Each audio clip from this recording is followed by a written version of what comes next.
Hi, I'm Bob Schrupp, physical therapist. Brad Heienck, physical therapist. Together we are the most famous physical therapists on the internet. In our opinion, of course, Brad's Bob. got a weapon today.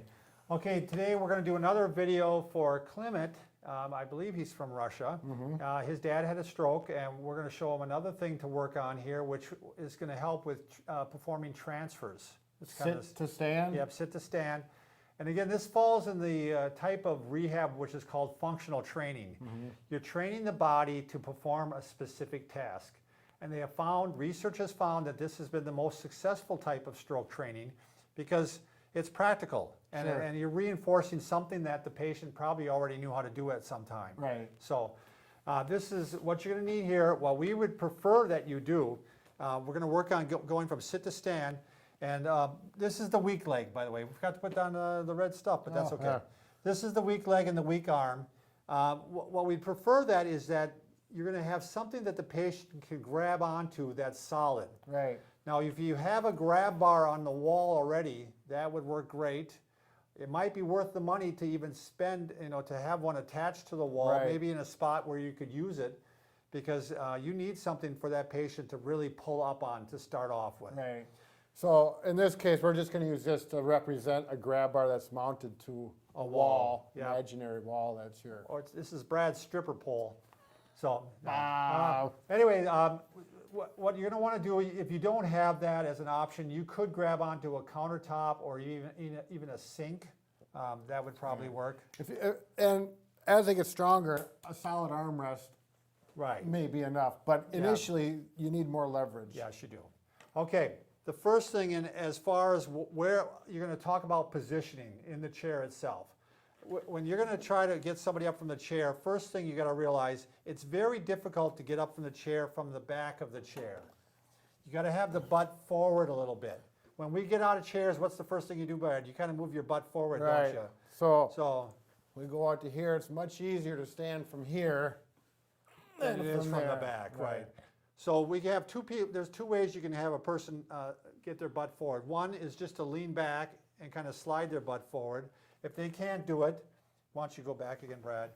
I've actually just gone in there sometimes and helped them pull forward like that. Right. Okay. Now you don't want to pull them off the chair, obviously. Right. So you're going to get them forward like this.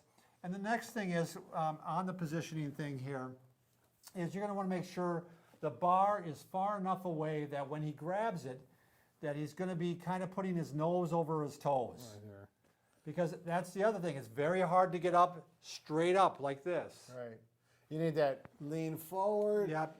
And these are things we all do. You just don't think about Right. it. But when someone's had a stroke, little things make a big difference. That's a cue that we're often giving people, nose over toes. So he's going to grab onto the bar. Now the other hint here is if the person's very weak, maybe has virtually no strength on this side, I would probably take a couple pillows or cushions and put them in the chair to raise them up. So we're starting from an advantage. Look at that, Brad. You're already taller. Right. So that's going to make a big difference. If you have one of those chairs that actually, is electric and actually raises up a sit-to-stand chair, use that. Bring it up to the point where he's got to work a little bit or she's got to work a little bit, but not enough that they can do it without much help. Right. So, all right, we have a gait belt on, Brad? You bet. Okay, he's got a belt on already.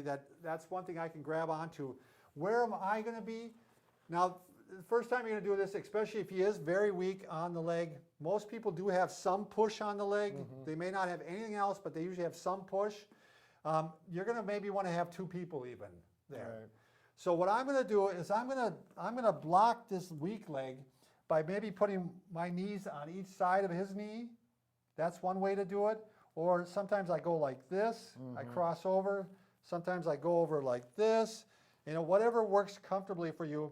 I would go probably squeeze the leg in between like that. He's grabbed onto the bar, and then I can grab onto the belt and onto the pelvis a little bit.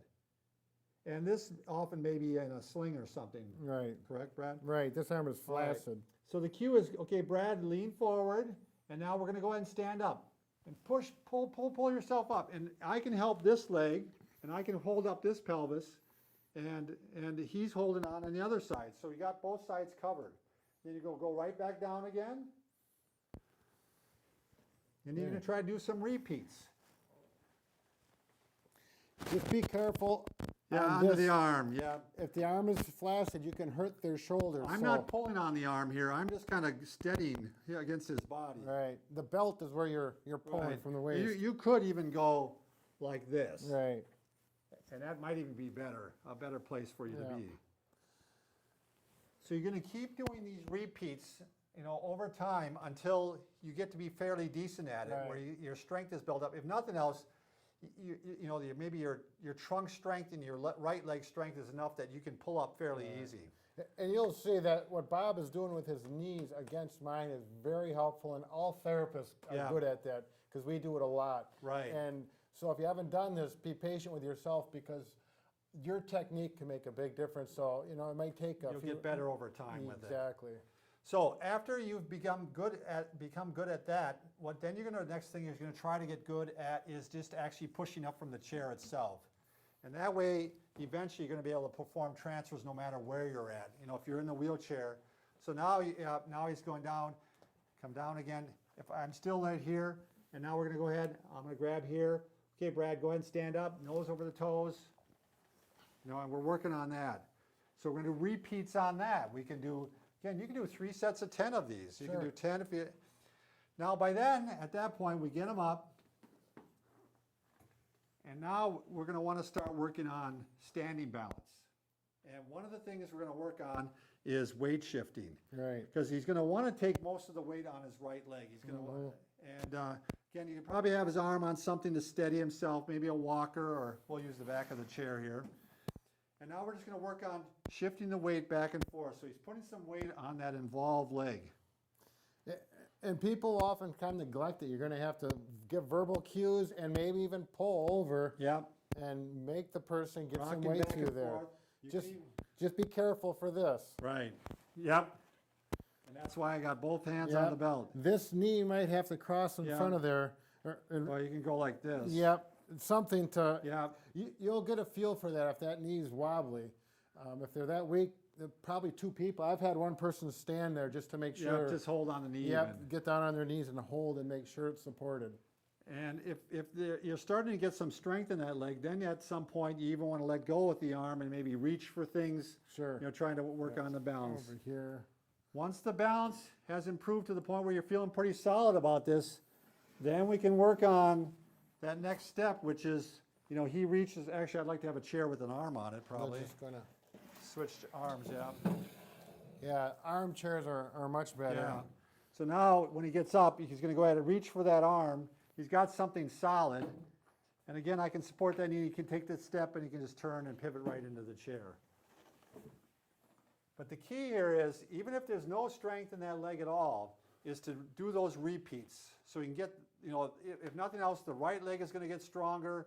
The trunk, the muscles of your core are going to get stronger, so that you can stand up and you can stand and work on balance and get better on the sit to stands. Right. So Again, 2 people to start with Yeah. if you don't feel comfortable. safety comes first. And I don't know how big your dad is, and I don't know how, it all depends on it. If you have a little tiny patient and you're big, it's going to be a lot different than if you're tiny and the patient's big. Exactly.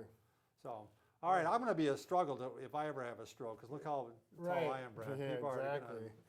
therapists just going to shake their heads. So, all right, if you haven't already, please subscribe. I don't know, hit that button, make it bang. All right, Thank you. thanks.